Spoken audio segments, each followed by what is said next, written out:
Hello summoners, welcome back to the channel, and in this video we're going to talk about magic. And first of all, we're going to talk about our offensive abilities. Actual abilities aren't that complicated. She is a super old character but still very relevant, and that is the point that I'm trying to convey through this video. And like, the biggest thing magic has is her power control.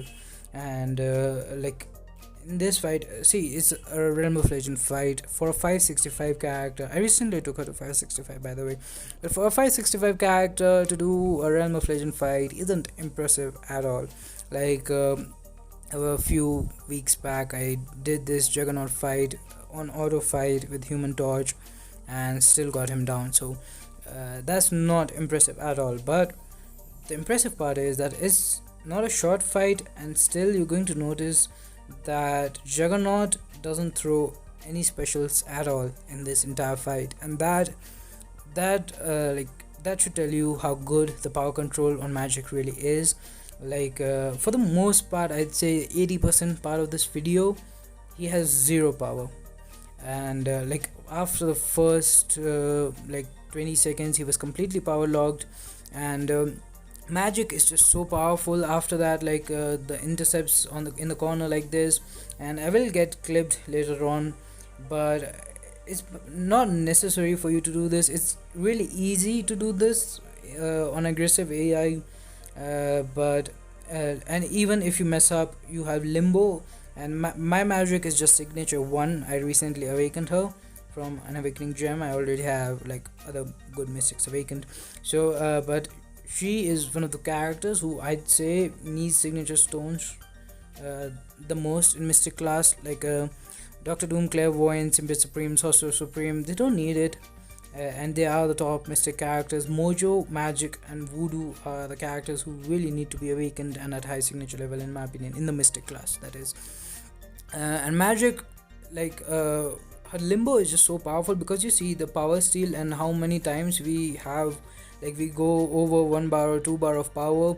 So a SIG 200 magic has a really high uptime on that limbo. Like you saw there, I will gain all that health back. So even if you mess up, like, that is why people, like in Alliance War, if you see some people using magic, they use a power start 1 boost, and they see they have limbo, and they get attacked on purpose, giving them even more power, and they just regen all of it back. She can, like, this limbo, with limbo she can just regenerate all the recoil damage back. So, like, you'll see people running really weird mastery setups. If you just run the bleed, then you will actually heal from suicide masteries, which is a pretty cool interaction. So 200 hits, not the quickest. Like, the damage is the only reason she is at 90 points, because power control is really insane. And this fight is it's Road to the Labyrinth, Iron Patriot chapter 3, like chapter 4.3, I think. This fight is, like, Road to the Labyrinth in general is not that relevant, if I'm being honest at this point.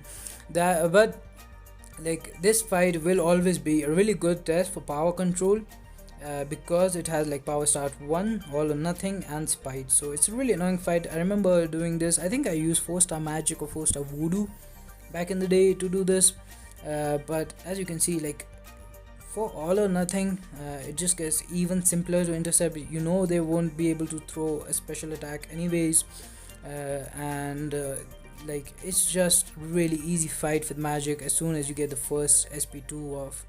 And here the second fight, again, it's just a spite fight. Again, I was in Road to the Labyrinth, and it's just 1 energy per fight, so I thought I would do one more.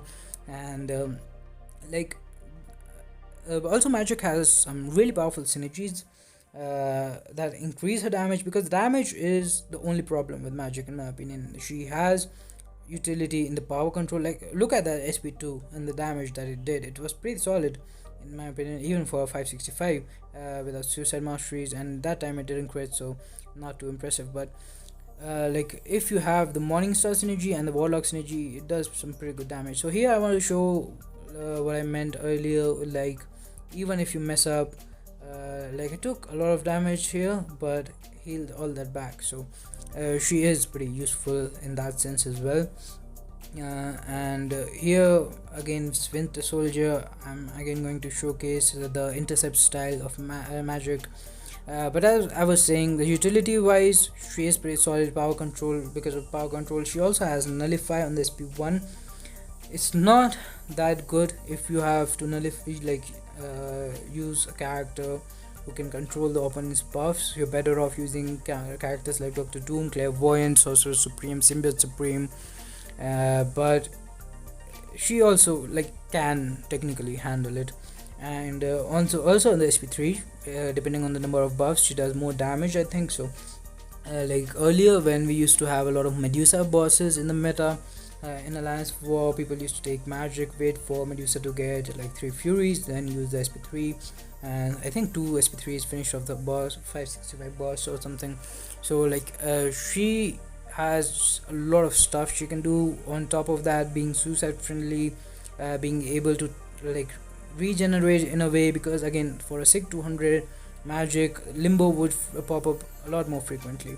So she has a lot of utility with the correct synergy. She also has a lot of damage, 90 points out of 100 in my opinion. So now we're going to talk about defense. It's going to be quick.